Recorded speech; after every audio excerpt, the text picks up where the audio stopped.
Hello to all my people, and if you're watching live, checking us out on YouTube, or listening on your favorite podcast provider, you are most definitely my people. Welcome to another episode of Botched Bots and Chair Shots. I am your host, a chef by trade and a mark by choice. I am the Will Gray, and I am hyped for my guest tonight, my people. She is an indie star making a name for herself every time she steps in the squared circle. She is the Captain Vicky Dreamboat. Vicky, thanks for coming on chat about some wrestling. How are you? Hey, thank you so much for having me. I'm doing good. How are you doing? I'm doing well. It's a nice temperate evening this week. It's been crazy hot in Tennessee, like Yeah. crazy super hot. What's crazy super hot for y'all? Because it's been pretty toasty in Jacksonville, but I don't think it's been as bad here as it has for you. We're averaging between that mid to high 90s this coming week. We're gonna to peak triple digits, so it's going to be an inside in the AC kind of week for me.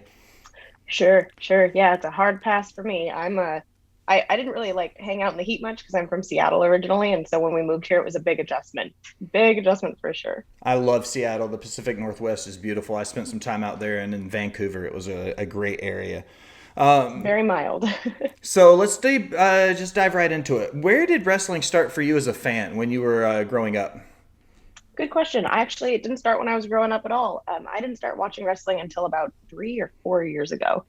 There's just like some guy that I was seeing at the time, and he was like, "Oh, you know wrestling?" And I was like, "No, no." I know Hulk Hogan, right? Just like everybody, I know The Rock.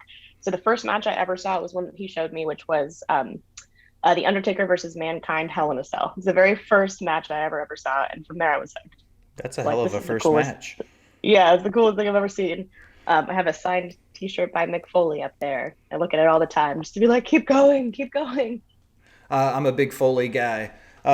So Me too. when you decided to start becoming a professional wrestler, how did that come about then? Yeah, so I have been around wrestling for like 2 years, but I didn't really start. I wasn't formally trained until October of 2021, but I got to back up a little more to get to that first.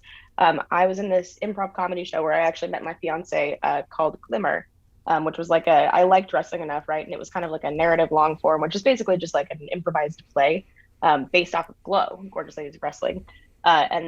We were given this opportunity to go and do like one time drop in wrestling beginner session. And so like we rolled. I couldn't even bump the first time. And then I didn't think anything of it because COVID hit for like 6 months from there. That was like January of 2020. And then our good friend, Cooper Dean or Dean Cooper, he is also a wrestler on the indie scene. If you see SOS Pro Wrestling, he's there. He's awesome. But he bought a wrestling ring and he said, "Hey, Alexi, Vicky, if you guys want to come and hang out and help me put this up in my backyard, I'll train you guys for free." So kind of on and off throughout like late 2020, early 2021, I was like training, but not really, and just kind of around wrestling. And then I had my first live match in July of 2021, actually almost a year ago. And I decided after that match, because I really didn't know what I was doing at all, even less so than I do now, I decided to take a little bit more seriously. So I went to the Nightmare Factory in October of 2021. And that's when the real journey began, I think. So when you got to the Nightmare Factory, when you got there, what were some of the biggest differences in the way they were training and how they prepared you for in-ring work? Yeah, I mean, you're learning like TV style, right? And you're also just the coaches there, Glacier, Cody Rhodes, QT Marshall, Luke Sampson, like you're learning from the best of the best. You're learning from people who are in the business doing it or who have been in there for the longest time. Learning from Glacier was just like whew, insane, right? Because in my Yeah, he's a research, I legend. looked at he is, and I looked at a bunch of old WCW, clips, and so like to walk in and see these people who I idolized was crazy. But obviously, everything that they do is very crisp, and so you're learning not just the fundamentals and not just how to make your basics look good, but to keep everything safe and to make it look better than good enough to be on TV, basically, right? I'm still not there yet, but I do feel like the training environment is much tougher for that reason, in a good way, right? Like it's a challenge and it's a positive challenge, if that makes sense.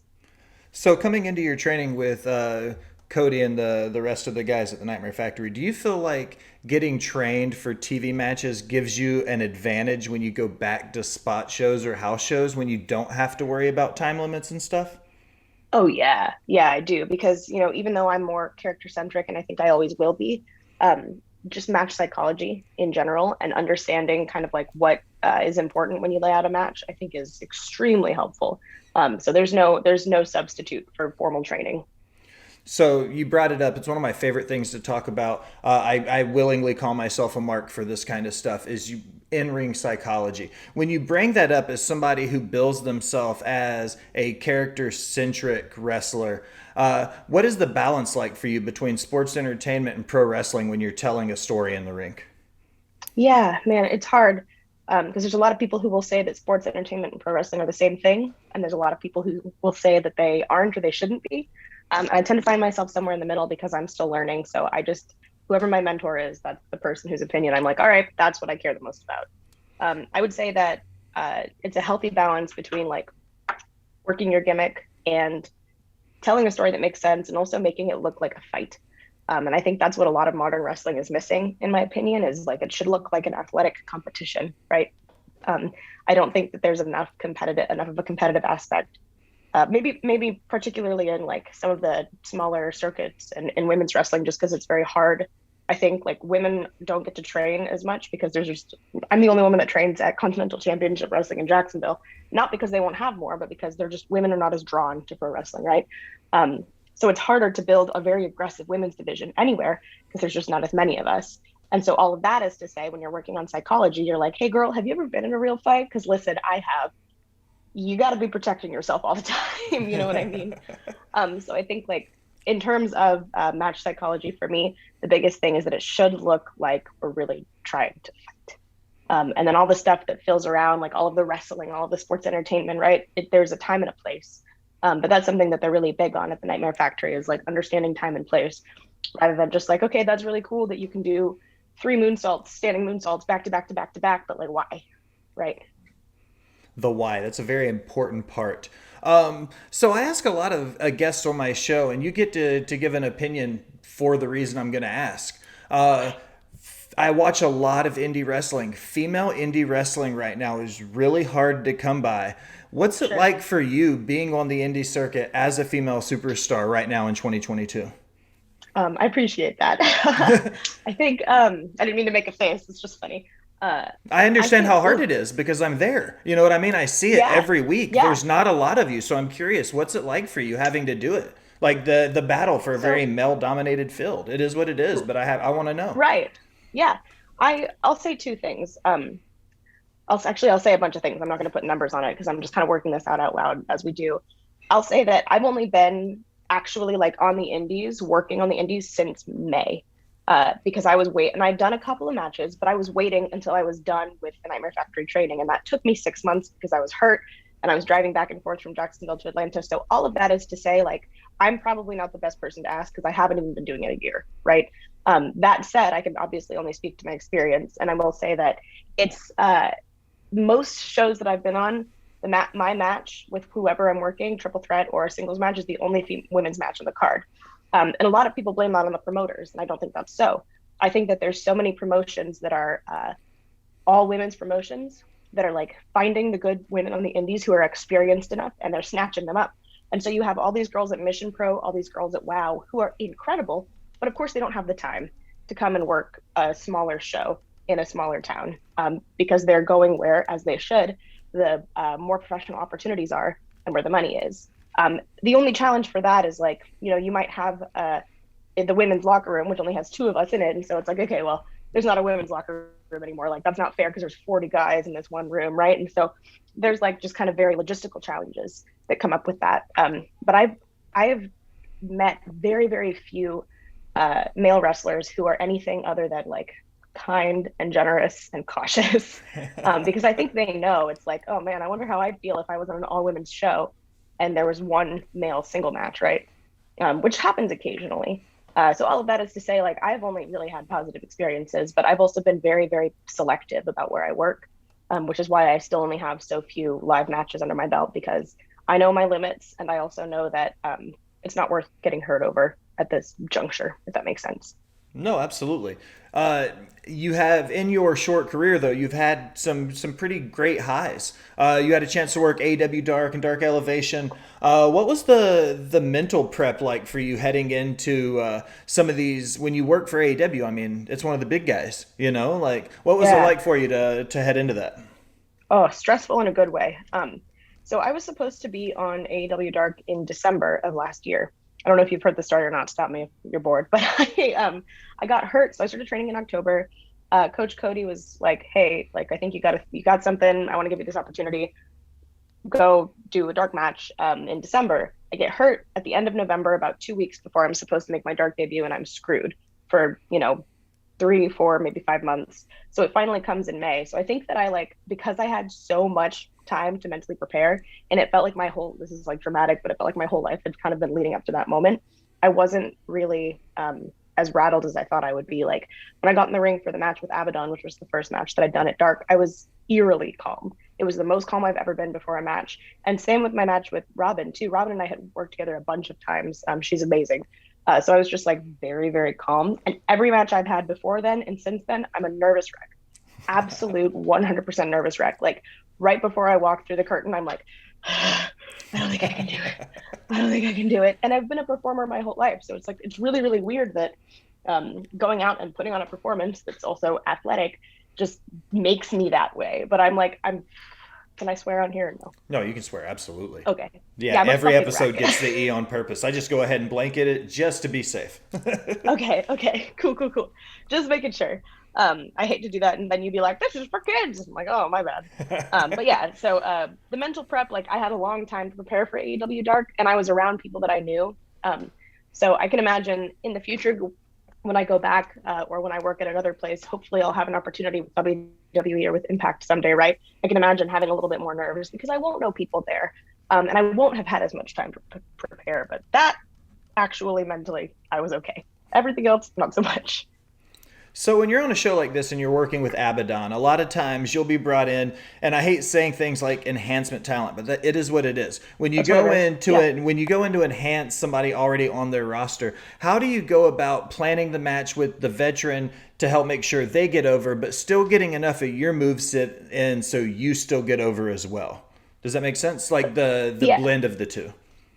Yeah, it's a good question. The simple answer is that you don't. The simple answer is that you have a coach who's a vet and you have your opponent who's a vet or who's at least more experienced, and you're there to do a job.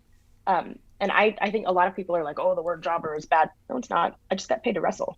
I think that's incredible. Yeah, What an that's a incredible pretty opportunity. stellar Like, life when it boils yeah, down to it. Like, yeah. I yeah. have, and a lot of people are like, oh, like you can tell these jobbers, blah, blah, blah. And I mean, there's something to be said for like people who have been working for 20 plus years and who don't feel like they've earned the opportunity or whatever else it is.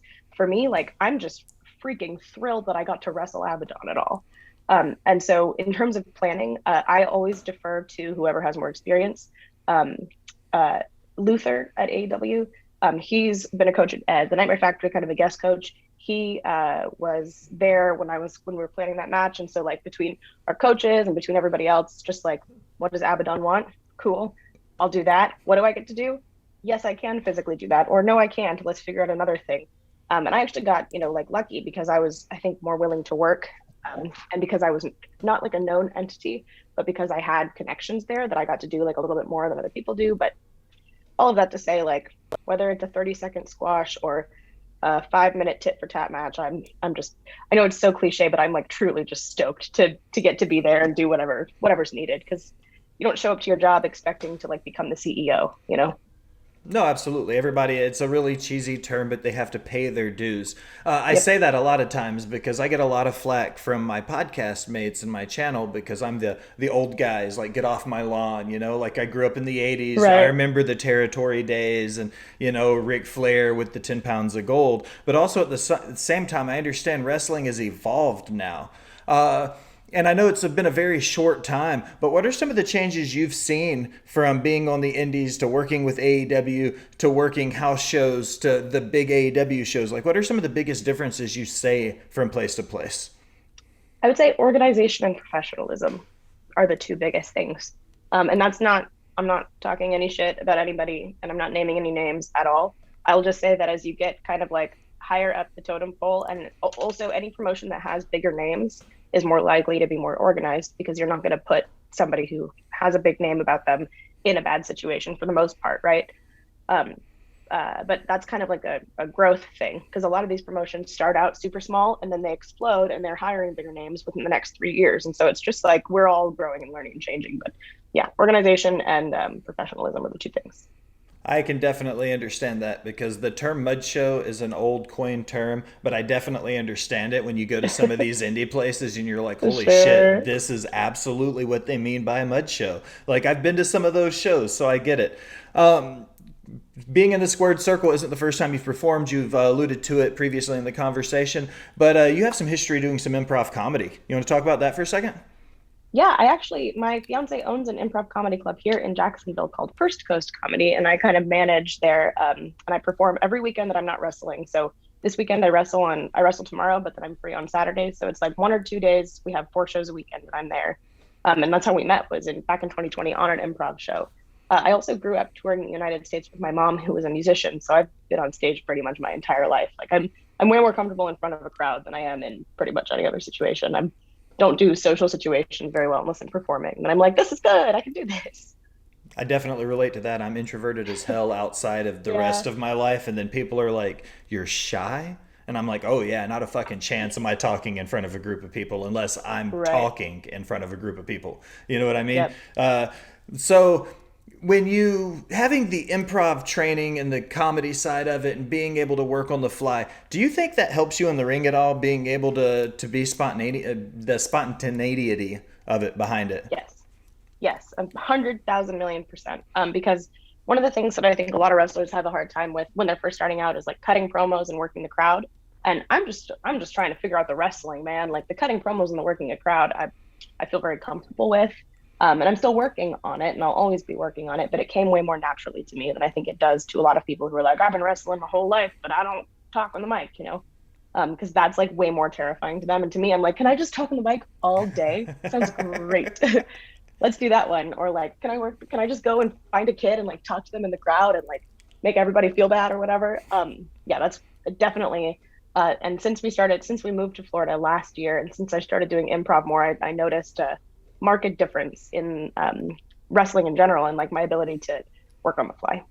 So when you have a fan heckling you in a comedy club and you have a fan heckling you in a wrestling crowd, do you approach it the same way?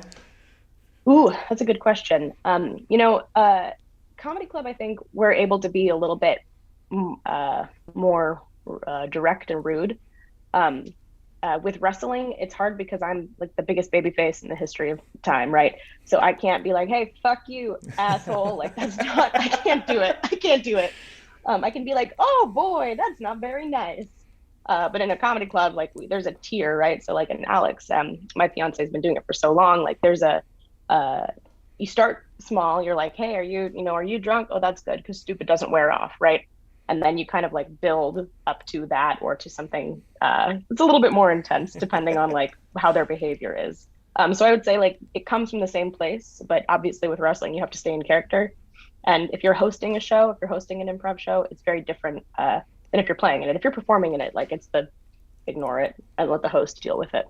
I have to be honest, having just watched some of your film and getting ready for the interview, the hilarity of you in character getting in the ring and as happy and cheerful as your character is to tell somebody to be like, get the fuck out of here with your bullshit. I would be like, that would Yeah. be awesome. I'm not gonna lie. I I know it would never happen, but I think that would be I hilarious to see you tell somebody off in character.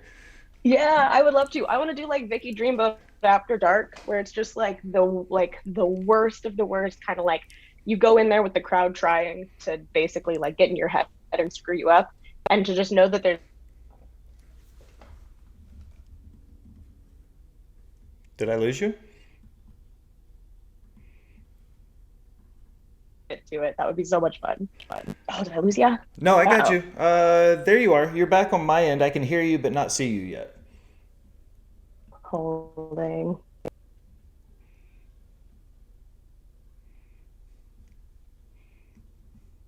There you are. You're good. Hey, got me back. I don't know where it cut off. Sorry. Um, right as much as I hate to say it, right as soon as you started talking. Oh, perfect. All I was saying is like I would love to do a show where it's like the Vicky Dreamboat After Dark thing and be Yeah. fully in character and have like know that you're gonna have a bunch of hecklers, like know that there's no kid and just be like, oh, fuck you. Yeah. That's what I'm Like just talking commit about. super That's hard. it. Yeah. Yeah, I would love to do that. That would be that'd be a good time because there's a whole side of Vicky Dreamboat that people don't see because I'm always just trying to be such a goody two shoes all the time. So, as somebody who works predominantly face like that, do you ever feel that draw where you want the heel turn to come just so sometimes you can show that other side of the coin? I do, I do, and because I train with all men, a lot of times, most of the dudes that I train with here in Jacksonville are heels. I would say there's only like three or four like really solid faces, and so a lot of times I'm like, hey, swap with me, right? Like let's do the thing where the thing that I don't get to do and the thing that you don't get to do, and a lot of people are like, you're a much better heel than you are face. Like I don't know, man. I'm just doing what feels right. But I also think I just haven't earned it yet. Like I need to be a little bit farther in my career before there's any justification for me to do any kind of swap, if that makes sense. For sure. All right, Vicky. Well, I close every interview with 5 rapid fire questions, some having to do with wrestling, some not. You ready for yours? Yes. All right. What's your favorite food? Mm. Um, this is so lame, but like there's this really good chocolate protein bar and I'm super into it right now. Otherwise, it's pancakes. I like pancakes. Nothing wrong with that. What's your favorite movie? Forrest Gump, maybe? That's a good pick. Solid pick. Something. Something. Yeah. Do you have a favorite song? No. No? No, I don't. I don't. But I still listen to like a lot of the same shit that I listened to in high school. So if you're curious, unless I'm working out, then it's just like trap. I'm usually listening to like Regina Spektor or Fiona Apple or Ben Folds, just like the most like acoustic-y shit that you could come up with. That's awesome. Yeah. Who is your favorite superstar? Oh man. I'll say this. I think right now, and actually for a long time, Becky Lynch has been somebody that I watch, whose career I've watched. I've just been like, how do I become an iota as good as this woman? So I'll say for right now, her, for right now. But All there's right. still, like, I feel like I'm doing everybody else dirty. So sorry, rapid fire. No, no, no, no. You're good. That's kind of the point of it is because I like hearing it because a lot of times people will say when I was a kid it was this reason or when I've been training and now it's this person or this person because I see a lot of how I work. Like I like it because Yeah. it's an ever evolving question. If you asked me 15 years ago, I would have told you somebody completely different. You know what I mean? If you ask me in 15 minutes, 90% it'll be different. And your final rapid fire question: what is your favorite vacation spot? Ooh, Cabo San Lucas in Mexico. I've only been there once and I want to go back so bad. Nice. Always a good pick. Vicky, this is my favorite part of every episode because I don't have to say anything. All I do is ask you to plug your stuff, tell everybody to find you, what you have going on. Yeah, thank you. Okay. Ooh, let me see if I can do this right. So on April, oof, no, I already messed it up. On August 27th in Jacksonville, Florida, I will be at Wrestle Bash, which is promoted by Continental Championship Wrestling. So keep an eye on my social media for that. You can see me on September 24th at Pro Wrestling Action in Orlando, Florida.